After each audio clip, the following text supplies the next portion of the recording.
I always thought of saying something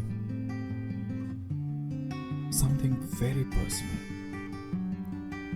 No complaints. Just a bit of rambling, maybe a pouring of heart. People talk such a lot about me, they get emotional, sometimes overboard. I know. You are shocked. Because you never thought I had a man's voice. I mean, so deep and hoarse and rough. Well, you never know what lies inside you.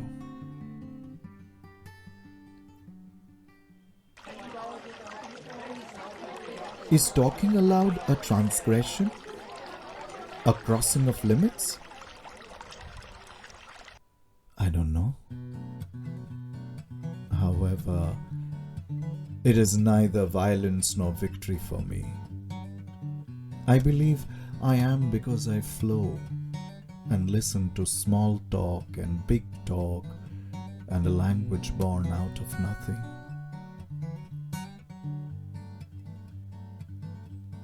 I never spoke. I speak now.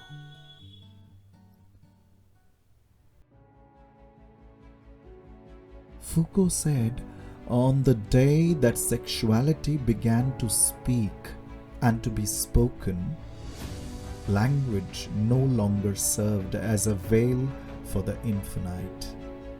And in the thickness it acquired on that day, we now experience finitude and being. In this dark domain, we now encounter the absence of God, our death, limits, and their transgression. I speak now in the dead of night. My thoughts, which were liberated, intoxicated, and confused, are now adopting to the shapes of sounding words. So, are my thoughts dying and are being reborn as words? I think so. Words are never thoughts. You speak and your thoughts die.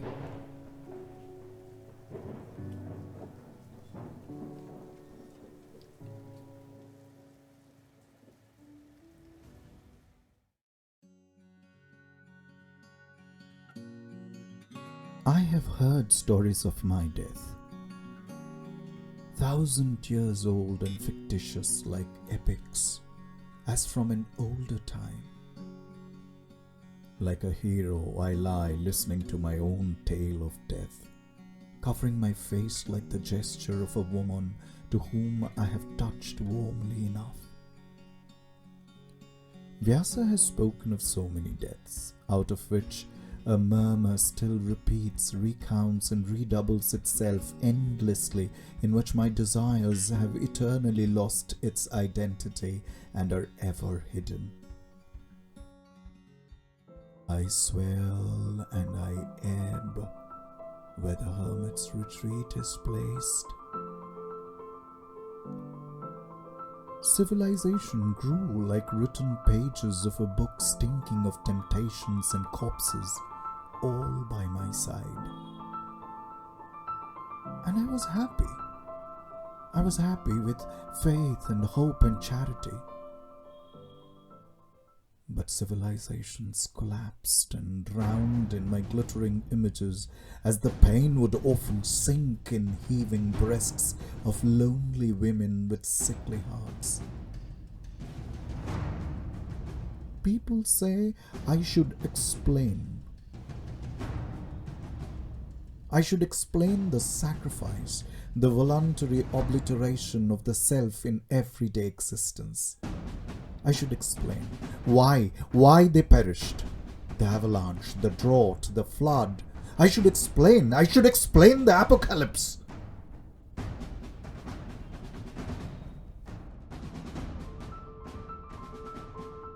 I know Newton is responsible.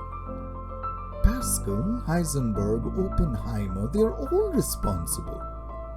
Marx and Freud and Saussure and Cuvier and Nietzsche, they all initiated discursive practices and missed the intuitive truth. Then Hitlers and Mussolinis and Stalins and Trumps and Indian circus all dance in the era of post-truth. The Russians, the Americans, the Africans, the Asians, and the people who didn't know what they are moved in groups, lonely groups, isolated, cut off, inaccessible. I believe the isolation of different ideologies does not help successive growth. They simply lead to systematic disintegration.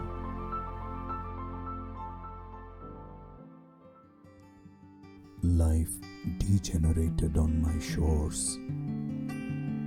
The boatman knew no names. I knew it, but couldn't tell him. Couldn't tell him then. I can tell it now, but the boatman has left. He is cycling rickshaws now. Dropping names don't help me anymore. I dry, I die. I flood, I suck blood. They said I'm responsible. My meandering truth of filth and loaded waste is my distraction, my Armageddon, my doomsday. Oh, what I say is madness, so disoriented, chaotic, or no comprehensible semiotics can I fit my utterances. They seem like Benjamin's diary, Faulkner reframing his first chapter of Sound and Fury. I'm pouring my heart out, and it seems rubbish and garbage.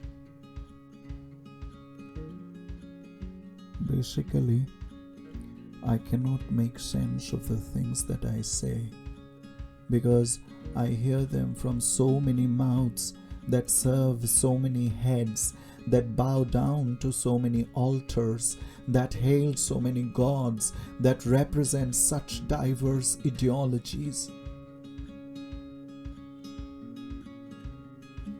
My politics is contaminated. My understanding is corrupt. I am flowingly adulterous. So I am not what I should have been. I am what I have been made to be. I am a constructed flaw. I am diseased. I am poison now.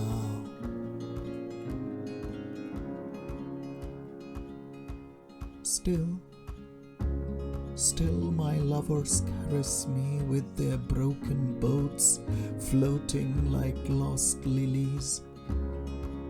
They find no fish, they find no money. Still they sail across my rotten body like dead hyacinth. They toil hard. They don't believe environmentalists. They don't care warnings. They don't understand ecological imperialism, global catastrophe. I think I alone wait for a socio-ecological collapse.